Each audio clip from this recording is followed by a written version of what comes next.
So right now, Calypso just took a shower.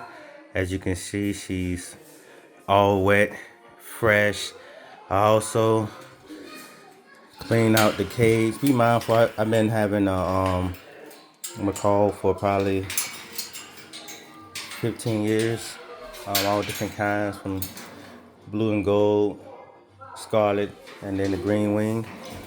And one thing I have noticed about cleaning the cages, I used to come in here and use like a straw brush and cleanse it, and it'll take me about 30 minutes to clean it. But I done had this cage for about 2 years, and one thing I do now to make it easy for me because I have a family too, I get my pressure washer and I just go ahead and just pressure wash the whole thing. When I pressure wash, that's the opportunity for me to give Calypso a shower. She loves her shower.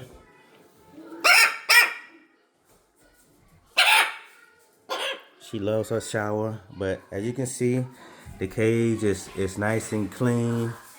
I do this 2 to 3 times a week just to keep my cage clean. The reason being is be mindful when you have any kind of pets, it has a certain smell. So because I have Calypso inside of my house, I make sure that I keep it nice and clean because I want it to still smell good inside here.